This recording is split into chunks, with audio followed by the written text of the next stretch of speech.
We act like this a studio, this really just a trap. Welcome, ladies and gentlemen. My name is Cecil W. Adams, coming to you with the Soulardians.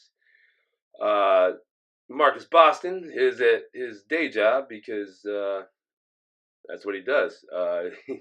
He has an awesome day job that he just got, and we're all really happy for him that he got a position that he likes. It's only a temporary thing until I think we're professional podcasters, which hopefully isn't too far away. So, guys, today I have a very, very special guest with me. This gentleman doesn't know what I'm about to say, but let me frame this for you all. Now I'm nervous. Yeah, don't be nervous. So, right about a little less than a year ago, I was not who I am right now. I had started on my journey to get into fitness, and I wasn't in a good place. I was trying to get better, but I wasn't in a great place. And I'd started trying to do the Wim Hof, and I didn't understand what I was doing, and I was at a point where it's, either I'm going to commit fully to this or I'm just going to stay the same. And part of me was, why change? Why do anything different whenever you're so successful at what you're doing? And in a sense, it's almost like being the tallest small person, in the industry I'm in. And I was just at a point where, like, I had started this journey, but I wasn't fully committed. And I think it was 270 something pounds at the time. And finally I was like, well, I'm going to try this Wim Hof thing out. And I went on YouTube because I didn't quite understand it. I went on YouTube and searched beginning Wim Hof, or it was something along those lines. And there's this Englishman that pops up starting his YouTube channel. It was 1,000 followers, I think you had at the time. And talking about there's 6 months into doing the Wim Hof and all the changes it made for you. And so I watched that video, and I was like, man, this fucking guy can stick with it for 6 months. Why can't I? And I started watching your content, man, and like, it really made me like understand that, like, everybody goes through stuff, and I figured, like, if you could stay on it, I could stay on it. I really appreciate that, man. So, guys, I just want to introduce you to Dave. He has a YouTube channel called Evolution of Dave, and he's really helped me out a lot in my journey to what I've done. And you guys know what I've done, and getting my life in order, and getting my body in order, and my health, and starting this podcast, and starting a vlog. Appreciate it, Dave. Thank you for coming on, and thank you for keeping me on track, man. I appreciate it. Thank you. That's the funny thing about YouTube, isn't it? That you have no idea of these people that are out there. Yeah. And it's lovely to know that I might have inspired somebody, right, or helped them without knowing it. That involuntary helping of somebody. So that's lovely. What a beautiful story. Yeah. Isn't it amazing what the Wim Hof method can do? Oh, but it does require discipline, and that's the thing, isn't it? It requires that, just like anything good in life. In fact, if you look at anything good in life comes with a risk attached, yes, and anything good in life requires a little bit of discipline and commitment. And unless you stick at it, especially with the Wim Hof method, you're not going to see any results. So good for you. Yeah, it's I see all the people around me that I work with that are getting sick, and for me, it doesn't happen anymore. I wear a thin layer when I go out. I don't get cold anymore. I don't have, I used to get rash and itchy, in the wintertime, your skin gets dry. It doesn't happen anymore. So, yeah, man, you staying on it, and you staying committed to vlogging, and you staying committed to, lack of a better term, living your best life, has kept me going. And when I get the notification pops up on my phone, I'm like, oh, there's Dave again. And then I. So thank you. Yeah. Why don't you let listeners know kind of a little bit about you and where you're from and what you do, and we'll start from there. I'll keep it brief, or at least I'll try to. So the whole evolution of Dave came about because I had a wake-up call moment. So if you know we were talking earlier about my geeky movie side, movie geek side. Yes. There is a movie with Seth Rogen called The Night Before. Mm-hmm. Yes. I'm not going to tell you too much, but his night was not too dissimilar to the kind of night that I experienced. So, suffice to say, I ended up in hospital, and my wife wasn't very happy, and I had sustained a head injury. Yeah. And I don't know whether it was the bang to the head. You know, as you hear about these savant people that they get a hit bang to the head, and then something happens. They become these incredible artists. Yeah. That's not what happened here. But either it was the bang to the head, or the resulting ill effects that I suddenly had this realization that I needed to be a better man. I needed to be a better husband, and definitely needed to be a better father. In other words, how I acted was not how a father, in my opinion. Right. That's not how I want my son to know me.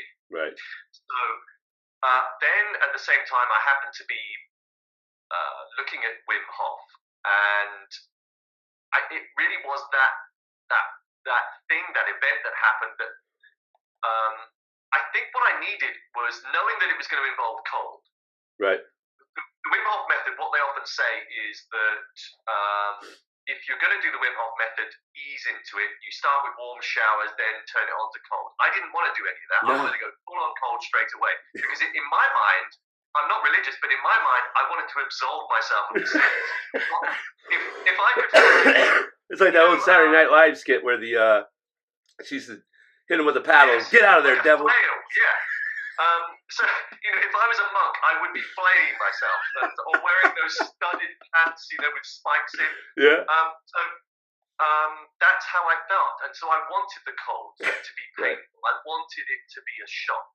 So that really helped. It really. And when I look back now, it's good that I went through all that, because that helped me stay the course. Right. And at the time, I was actually doing a 90-day video journey. Through a course I was doing by a company called the Six Figure Mentors, which is all about... Actually, I just saw your... that was one of the questions I was going to have later. I saw one of your videos that you did. It was early 2018, yeah. Yeah. So that 90-day video journey, knowing that I had to do a video every day, I ended up talking about the Wim Hof a lot, and people started getting engaged with me talking about it and interested. And I think it was a few months later, I then suddenly thought, okay, and then I don't know where this evolution of Dave came about, I can't remember, but I then thought, right, I'm just going to start putting YouTube videos out there, and that was it. But it became much more. I mean, people know me for the Wim Hof on there, but it is much more than that. It's meant to be me. Yeah. The whole evolution thing is me enhancing my mind, my physical health through a variety of different methods, and I'm testing them and then telling people about them. So yeah, I took away. I just started. So I started with intermittent fasting, and then I went into keto, and then I remember a few days after I started keto and intermittent fasting, you would put up a video talking about your experiences with doing keto and intermittent fasting at the same time, and I could relate definitely with you about doing both. And it led it's very interesting. The problem I found was.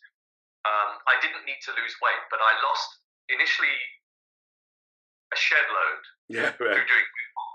Right. Through the thermogenesis, know that causes weight loss, as you know. Yeah. And that's brilliant. It's brilliant for anybody that wants to lose weight. But then when I combined it with intermittent fasting, I think I lost in our metrics a stone. What's that in yours? I don't know. Whatever. I'll have to Google it. It's a fair bit. Okay. And my wife was saying, Dave, you're looking too thin. You're no longer looking like a man. So that one's will hit you right in the like. Whoa. So yeah, exactly. And I thought, okay, well that's probably not too good. I felt really lean. I actually felt Right. quite good. You sort of you have this vascularity of everything. Oh man, the Wim Hof with the. So I just came off the keto after I got done with the contest. I was like, I stayed on intermittent fasting, but I stepped off keto for a bit, and the vascularity that I had while I was on the keto and intermittent fasting has kind of went away. But I'm back. I've been back on it for 2 days now, and like just I've lost I think 4 pounds in 2 days just eating right. I enjoy. I actually enjoy the intermittent fasting. I just can't see going back to eating a different way. I don't know. You're still intermittent fasting, right? Yes, I do. So I do intermittent fasting intermittently. So I still haven't quite worked out when I want to do it. Right. So quite often I'll do it on a Monday, especially if I've had a weekend of indulging. Right. So the vodka. So yes, exactly. So I still drink. Right. I do too. But I know what my limits are. And I do occasionally indulge in foods that I probably shouldn't eat, that I know. And the reason why I say that is foods that I'm intolerant of. So I know which foods I shouldn't eat because my body tells me I'm intolerant of them. Right. But because they're so damn good, then I'm not one for being so strict with my diet that that I'm unhappy. If I go to a party and there's lots of naughty foods there, I'm probably going to eat them. But I'm a grazer with those. I'm just like, I'll just take a little bit. Yeah. Yeah, exactly. If you've got a seafood diet like me, then I definitely have to eat it. But that's the brilliant thing about fasting, isn't it? Because I don't know about you, but if you have eaten shit the day before, you then last until midday or longer if you want. You get the stomach rumbles. Every rumble that you experience, you know that it's speeding up the process of getting rid of all the stuff that's in there. And you have black coffee at the same time. And it's all gone within a few hours. Yeah, definitely.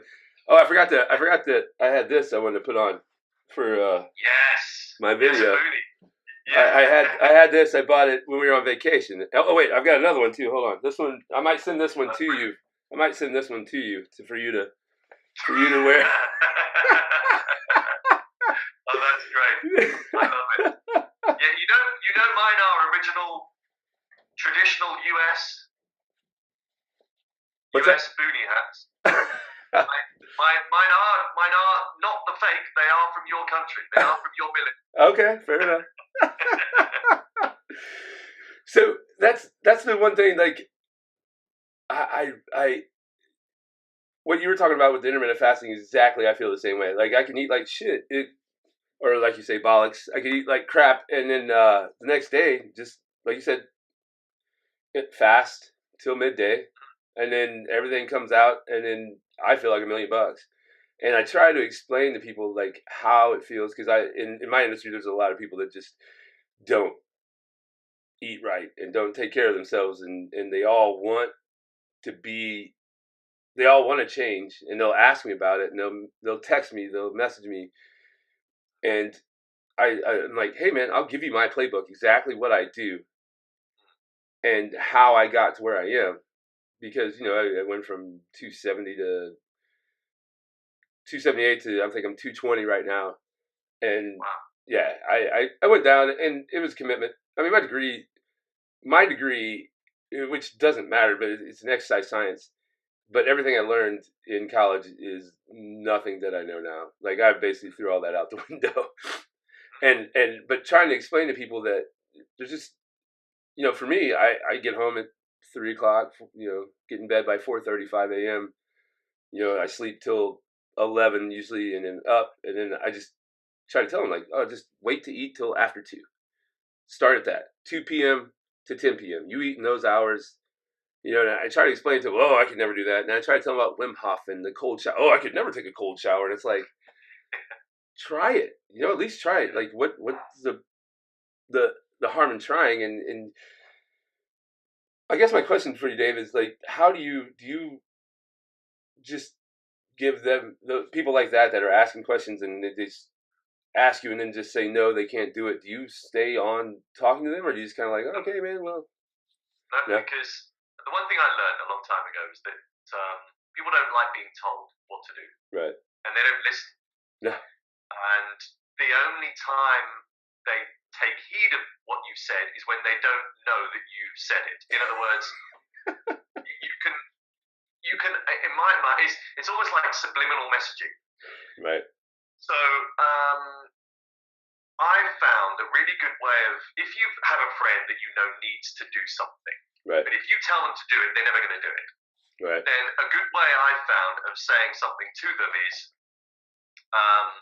by doing the indirect suggestion.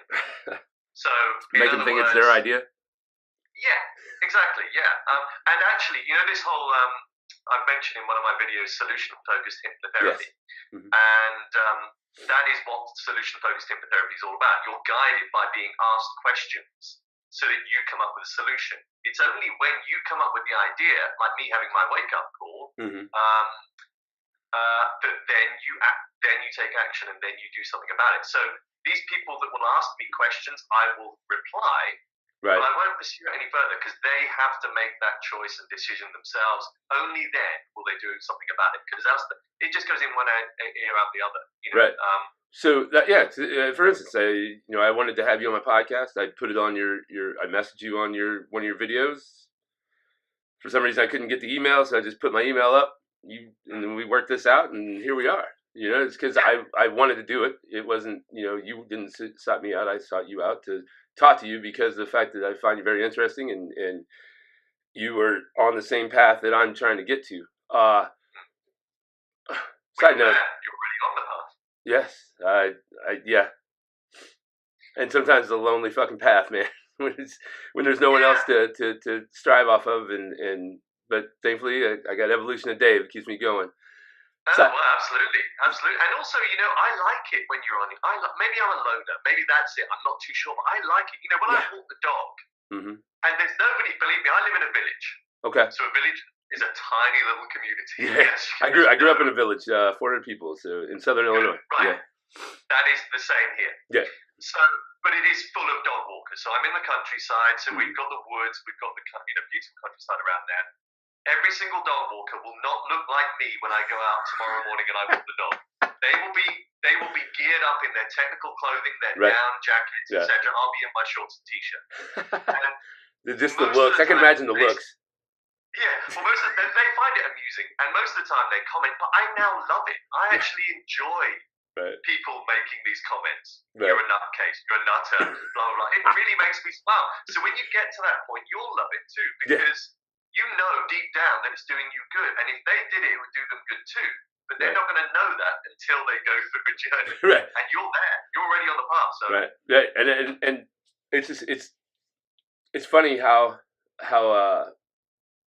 many people just hate what they don't understand, and you try to tell them like this cold showers and getting out and embracing the cold, and they just don't understand it. And I've just got to a point where it's like I'm just going to keep going on my path, and anybody who wants to join is more than welcome. My Marcus, him and I do the show, the Solardians, together. He started intermittent fasting, and he was a little worried at first. He didn't understand it, but now he's done it, and he's lost. He was bigger to begin with, but he's lost 40, 50 pounds just off intermittent fasting, and he just started. I sent him the podcast with I don't know if you're familiar who Aubrey Marcus is. Aubrey Marcus. He owns On It Fitness. He's got a really good podcast. It's called AMP, A-M-P, Aubrey Marcus podcast, and he just did one with Wim Hof.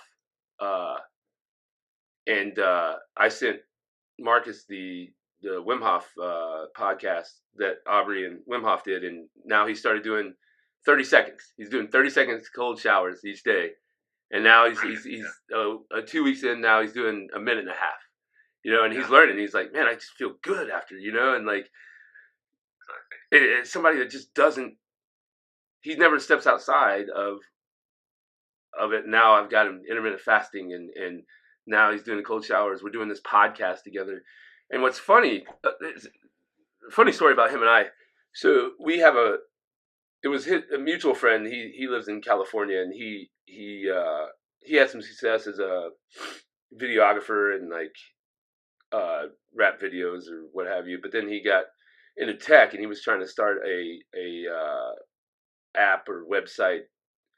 And he's originally from St. Louis, and Marcus has known him a long time. And the guy was like, "Hey man, this app is basically going to be like a social media app."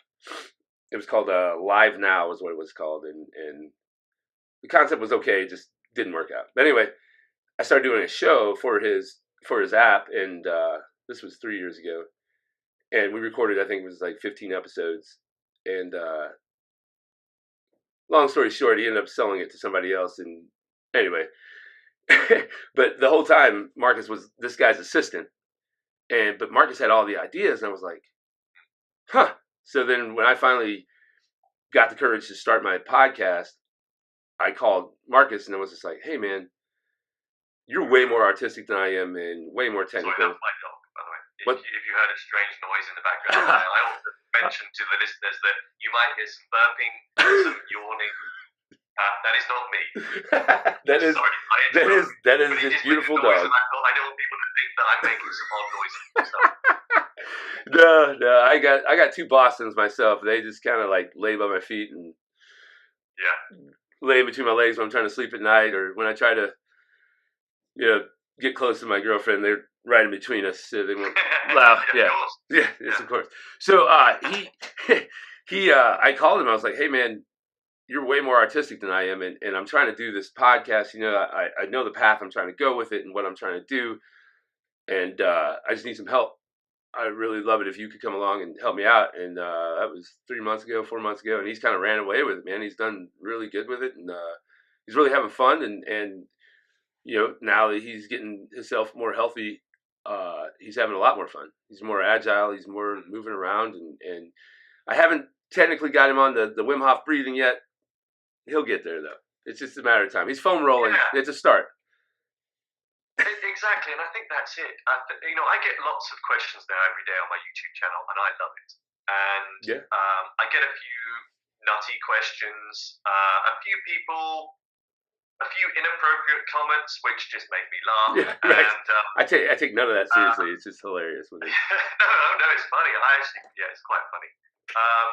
Somebody called me a narcissist the other day, actually, which I found amusing. But for the most part, what's lovely is that the engagement I get on there is genuine. Yeah. I get real people asking me quite in-depth questions, and I will happily answer every single one in as much depth as I possibly can. Yeah. But what's funny is that quite often people will ask me very specific questions about in what order they should do the method, whether they should do this, that, and the other. And I quite often say, look, it's your choice. Just do what I do. Mix it up if you want. It doesn't matter. Just give each bit a go, and then you'll figure out a way that makes sense to you. And I think for some people, they will just do the cold showers, and that's fine. Yeah. You're still going to get the thermogenesis by doing it. But if you play around with the breathing as well, you will see some other results. And especially if you combine it with some yoga moves as well, of which what's great now, I'm getting lots of suggestions from people. And they want to see you try it out, huh? No, absolutely. I love it. So I've got this long list of things that I need to do, or will do rather. And the one that I've been experimenting recently with is the 5 Tibetan rites yoga, which is just 5 moves. Really? You start off, I think you do it 3 times each move, and then you do it 7, and then you do it 21, something like that. There's lots of videos out there. I'm going to do one myself. And it's a brilliant way of waking yourself up in the morning, because it doesn't take that long. What was the name of it again? 5 Tibetan yoga moves? 5 Tibetan rites, R-I-T-E-S, rather than W. Okay, gotcha. And check them out. Sorry, that was Winston Gedber. They're amazing. And the first move, you're literally spinning, which is odd in itself. Each move is meant to awaken the chakra. But what's great from my perspective, I don't necessarily look at it from that. I just see it as each move waking up every element of my body. You know, in other words, there's they're quite often sort of two moves combined in one. Yes. But anyway, check them out online, and they are For sure. they're definitely. I'm combining that with Wim Hof now. I do the yoga. And So are you doing them on your exhale when you're holding your exhale? Are you do you? No, nothing to do with the breathing. So I do the yoga first. Okay. So my routine now is I wake up, I might meditate, I might go and stand on my head. Right. And by the way, standing on my head, wow. Yeah, I'm just getting to a point where my core is strong enough where that I just started messing around with it, trying to get. Yeah. I'll get into the first position or whatever, where it's like my elbows on my knees. I still can't hold it up, but I'm getting there. So. Yeah, you will. And when you do, it's great. Yeah. And when you understand all the benefits from doing it as well, you know, the draining of your adrenal glands, which will obviously reduce any stress that you have, a whole host of benefits. So I'll do that, but then I'll go, after I've done that, I'll then do some yoga moves, which at the moment are 5 Tibetan rites because it just is quick and easy. Right. And then I go and lay on the floor on my back and do the breathing. Right. I saw that you did that in the woods the other day. Yes. Yeah, I was like, man, isn't this guy worried about chiggers? What is going on? Yeah, exactly. Well, what's funny is that I chose exactly the wrong place to do that. It was on a slant. It was on a slope. So I was trying to do a headstand on a slope and had to adjust my... So I'm now doing this weird kind of bendy thing because I'm trying to keep my balance. So, yeah. Watching you do the yoga moves, I was just thinking, I was like, man, if I had to watch myself do that I would probably look as awkward as he does right there on that slope. Yeah. Well, and also, I've gotten to the point in my life now, I'm 45, right. And I've gotten to the point in my life where I no longer care what people see me do. Right. You know, I'm quite often naked in the garden, showering with the garden hose. So, and people can look over the fence if they want to. Right. And by the way, I'm not a deliberate nature. Right. It's just, I've just got to the stage of my life where I don't care. Right. So if I'm doing weird stuff in the woods, which people see me doing every now and again, then I just don't care. You know, right. There's more to life. I love that part of that I've gotten to. You know, I'm 39, so you know, I've gotten to a point now where I'm the same way. I just don't care. I can't now, out of decency, I'm not naked in my backyard. Just because I live in the city, and I don't technically have a backyard. I'm blocked in by houses, so I wouldn't mind. I just don't want, you know, my neighbors to see what I'm working with. I don't do it that often until I'm wearing swimming shorts, but you know, sometimes you don't. You just think I need to be naked. Right, exactly. Now, I'm gonna go be naked. Now, if I was back home in Southern Illinois, that's another story. I don't have neighbors anywhere around me. I could spend days naked walking outside, and it wouldn't be no big of a deal, but. Here in the city, it's a little different. But that's, I do appreciate that, Dave. And like, we both are, you know, we're not too far apart in age. And I think, do you think it's an age thing or it's just where you're at in your life that you've came to peace with, you know, like you are on your own path, or is it just, you know, you're to a point now where it's just like, yeah. I think it helps the age thing because I wouldn't have been able to do this when I was in my peacock phase. In other words, you know, in your 20s when you're displaying your feathers. Yeah. Because I was just too self-conscious. And I think so therefore the age thing helps because you do get to a point where you no longer become self-conscious. Well, and it helps when you're not. I'm way less self-conscious now that I'm 70 pounds lighter than I was a year ago. Right. Yeah. So and for yourself, have you always been we'll say exercise person? Have you always been in shape, or was there a time when you weren't? Yeah. So in the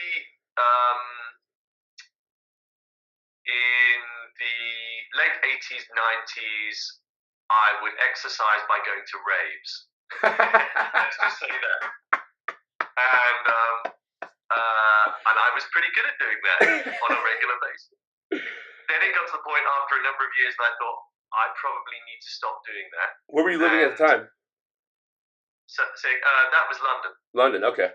I got to get there sometime. I got to experience that place yet. So yeah, it is. Yes, it is a great place.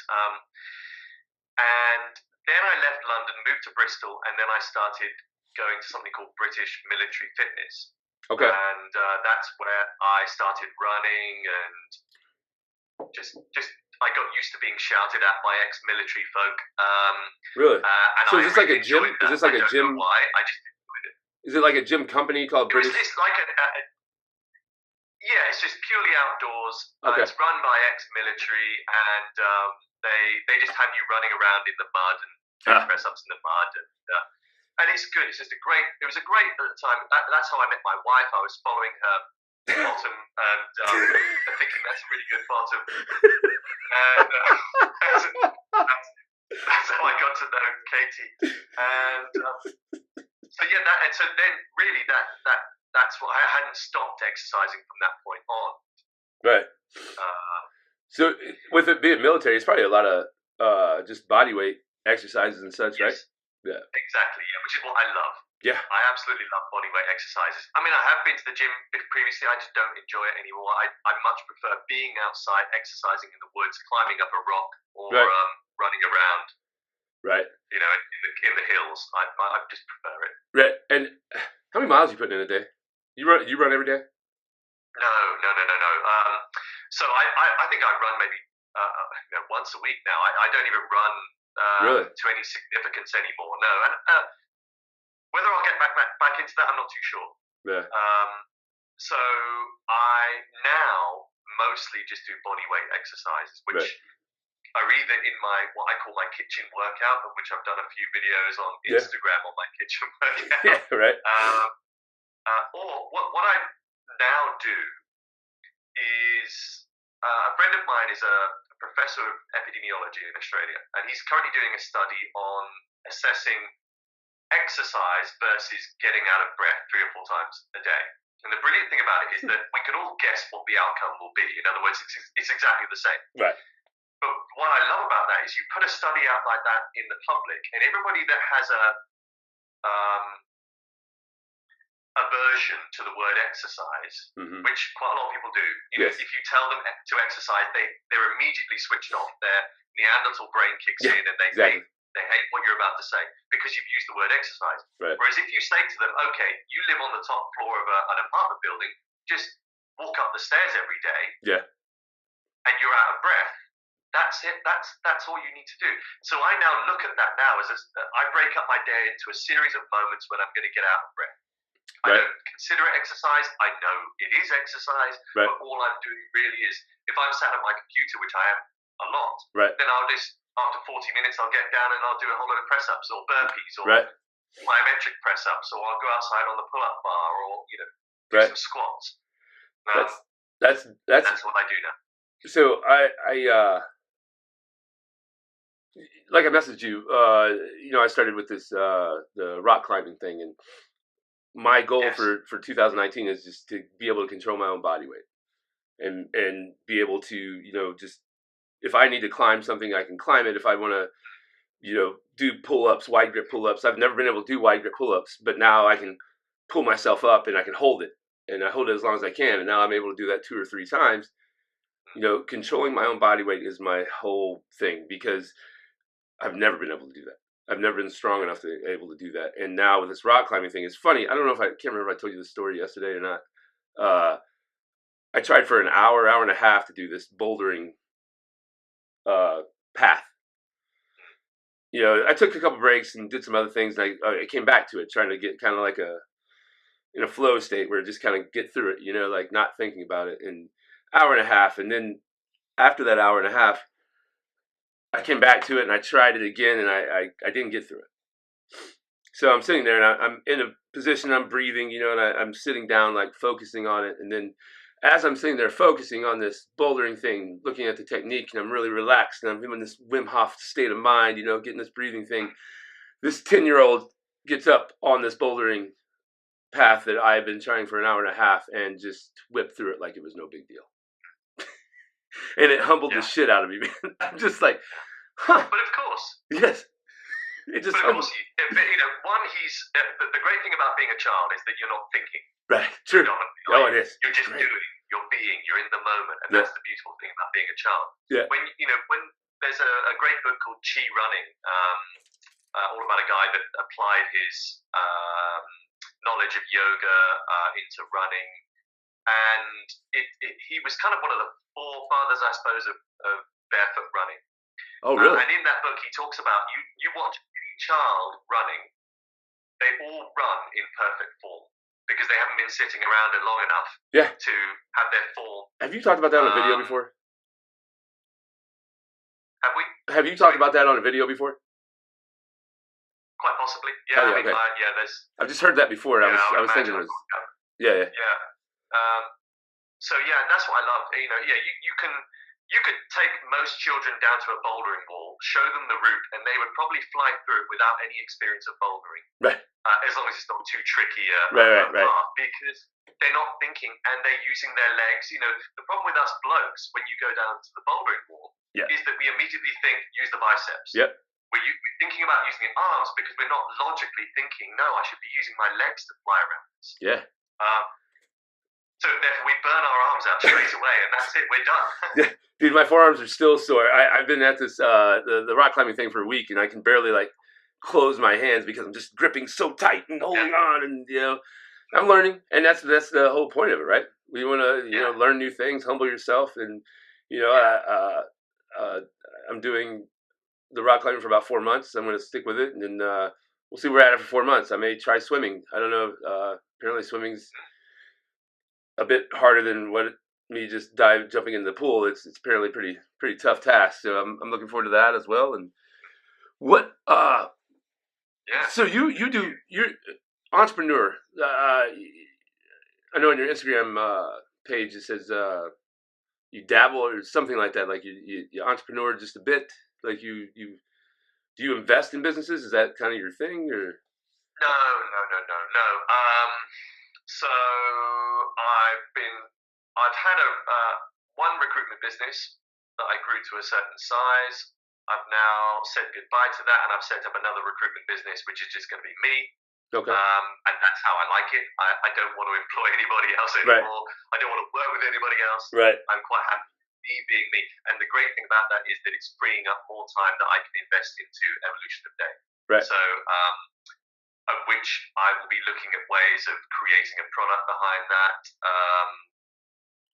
There's lots of ideas buzzing away in the background about how I can turn Evolution of Dave into a business. And that's all the same. done with the right mindset as well. I'm not one for pushing stuff onto people that I know they wouldn't want. Right. It's all going to be done from the perspective of this has helped me. You might want to give it a go. Yes. That kind of thing. And that's the way with Soulardians, we're the same way. We've had some local liquor alcohol companies that have asked us to plug them, but they wanted us to give us a script or something like that, and we're like, nah. So I live in an area of St. Louis called Soulard. Soulard means drunk in French. I don't know if you may have known that, but Soulardian is a term for people that live in Soulard, which means basically in French term is a drunkard. And it's funny, we've came up, we've used the tagline. I actually own a apparel company called Soulardian, and but my mistake was I was scared at the time when I started it, didn't think I could do it by myself. So I took on a couple partners, and we have disagreements about basically artistic differences. And it's going to end up costing me quite a bit of money now because the name was just too perfect not to do the podcast after it. And so now I have this ironclad contract with these two other guys that are going to profit well off of Soulardian because, we keep growing the name. But hey, live and learn. So, exactly. Yeah. But we're the. I'm not doing. That's the important thing. Yeah, exactly. I think that the biggest thing that I'm learning is that not being afraid of. I'm not going to compromise where I've got to in my life for anyone else. I've got to a state where I'm very happy with myself, and I feel like you're the same way. I'm not going to compromise that just to make money or to make somebody happy. I'm not going to compromise my well-being and my state of mind, is kind of, I think we're in the same area. Like Evolution of Dave, I really believe is going to keep growing. And I definitely, you're a Gary Vaynerchuk guy, right? Gary V? Yeah. Yeah. Yeah, he's a dude. Yeah, that dude is, his message, I think his message after a while you kind of get where he's coming from. I've read a couple of his books, but the dude is just, I measure my time spent working on the Solardians and working on another round with Cecil. That's my other podcast, my solo one. Uh, but I measure my time I spend working on that compared to Gary, and it's like, fuck, man. I'm like trying to keep up and then working, and then 2 hours before I go to work, 2 hours after I get off work, and it's just funny. I used to think I was like, oh, I'm falling behind, but now it's like, nah, man, you're doing it, you're putting it in, like, Yeah. be okay with it. I'm at peace with it. Yeah, absolutely. I mean, I don't agree with everything Gary says, but I love his predominant message. Yes, and, his overall message is great. Yes. Yeah, absolutely. Yeah, and he is just a character. What I love about him is he just says what he's thinking. Yeah, and he doesn't give a shit. No, he doesn't. And I love that. I think that's brilliant. And he lives and breathes the success that he's created. And but still, you get a feel for who he is. He's a real man that you understand. I mean that in terms of a real person. Right. There's no BS behind his message. It just comes across as him being real. Right. And that's what people buy into. And I think the more videos that I do, hopefully the more real I might become for others. Right. Who my message might resonate with. And I think that's the really important thing, isn't it? That same with your podcast, same with my videos. It's that constant doing where you get to a stage where you're no longer thinking when you're speaking. Right. That your ramble, hopefully, is coherent. Right. And people then connect with that message. And that's when it's that flow state, isn't it? Mm-hmm. Yes, and that's what we're all looking for. And I've really got to a point now where it's like the flow state is where with my workouts, when I'm doing a podcast, when I'm at work, like it's getting that state of flow, and it really is like, I almost compare it to, so I played basketball, high school and college, and people would always talk about like when an NBA guy would get in the zone, like make 3 or 4 shots in a row and he's in the zone. That's what I consider what flow is, where you're just in the moment, in the game, and playing, and you're just not thinking, you're just reacting to the situations or determining what is going on.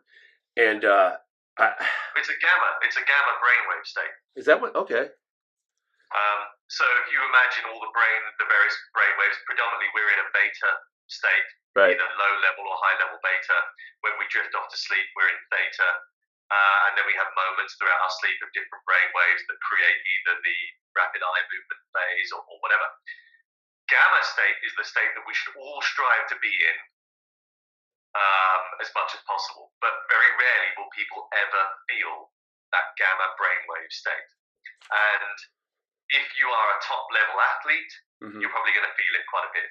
If you're a top level sprinter, you will go into gamma brainwaves when you're looking down the end of your 100-meter track, and everything else goes quiet. You can't hear the audience that are there. Right. All you can see is tunnel.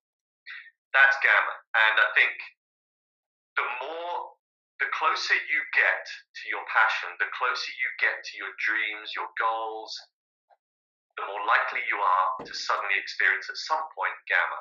And it's that flow, as you say, where your brain is no longer thinking. It's the subconscious that's driving your chatter and and your energy. Yeah. So that's what I'm looking for. Yeah. And that's why I'm exploring all these different breathing techniques and yoga moves and things like that, because I genuinely believe they're going to get me closer to experiencing those states. I'm the same, and that's, I feel the same way. Like, I'm to a point now when I do the Wim Hof and I'm on my exhale, my mind goes to a different place, and it's a meditation state where I'm just, I see things, but then sometimes I'll see something on my exhale, and it's like I'm trying to focus on it. My eyes just start I don't know what's like rapidly like moving, like going side to side, but I'm still in the breath hold, and I don't know what that is. I'm still trying to figure that out. It's just like they start moving, like I'm trying to focus on what I'm seeing, and it's just, I don't know. When you talked about the rapid eye movement, part of it is the hypoxia, obviously.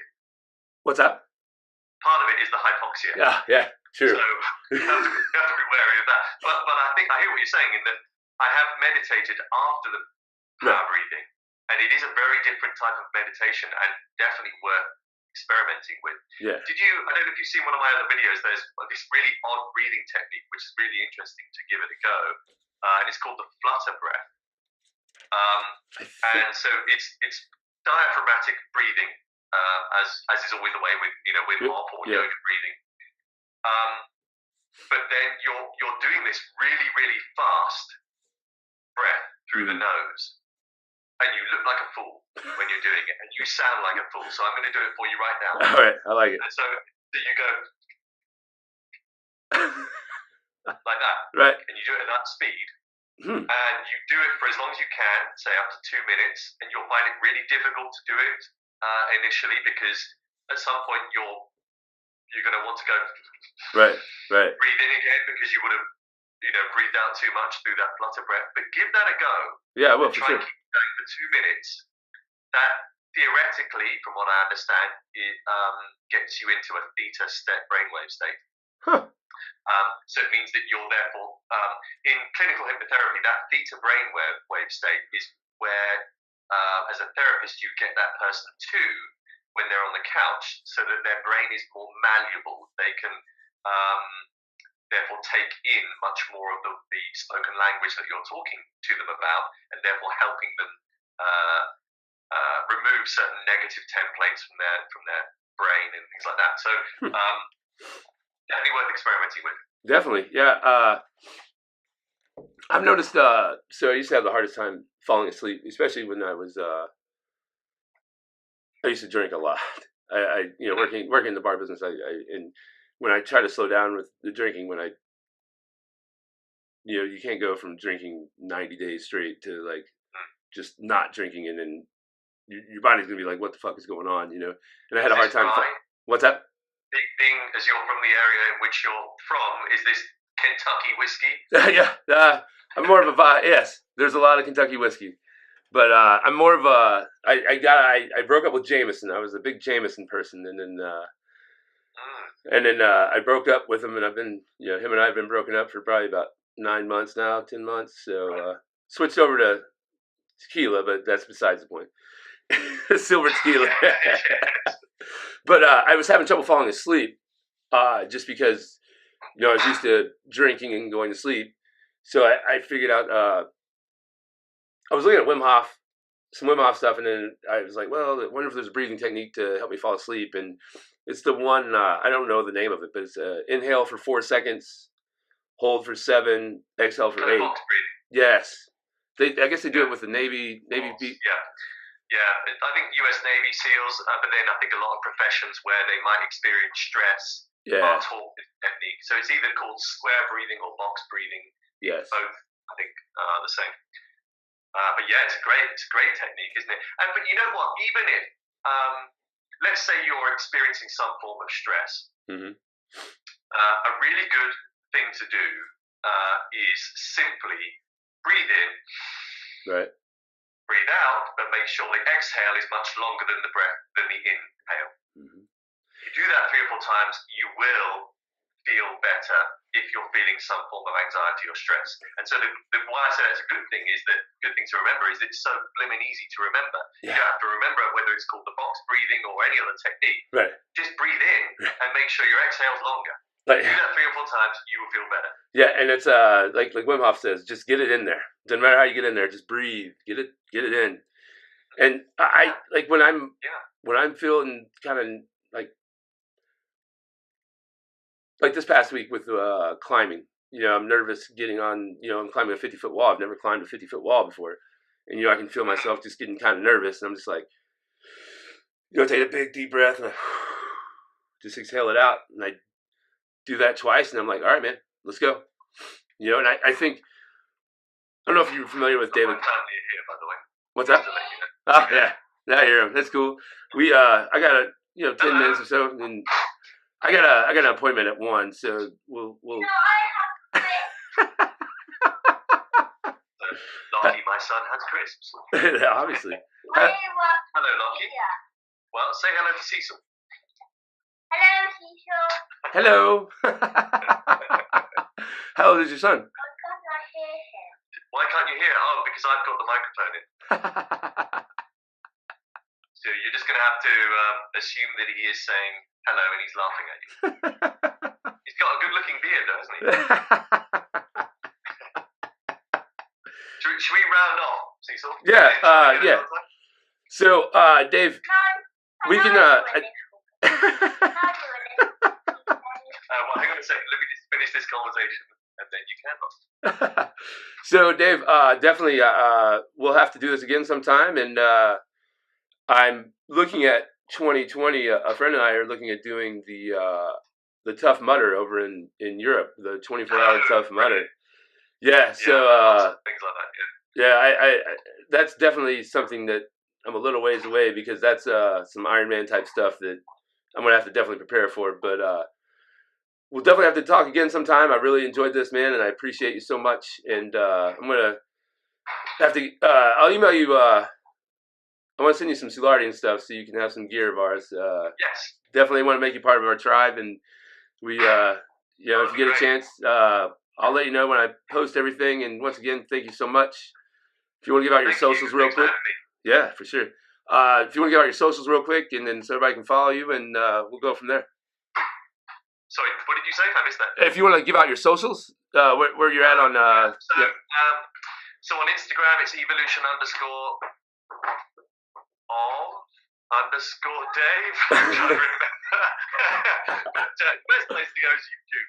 Just look at Evolution or Evolution of Dave on YouTube, and that's where I am. So all Americans, evolution means evolution, guys. Just, Yeah, sorry. I don't have the my followers aren't the smartest, man. It's, Maybe not smarter. Yeah. right on, Dave. I appreciate it, man. Thank you so much, and everybody, I appreciate you. Remember, give love with no expectation, and make sure everyone follows us at the Soulardians on Instagram, Twitter, and Facebook. And I love you guys, and we'll talk to you later. Peace. Are you not entertained? Are you not entertained? Is this not why you are here?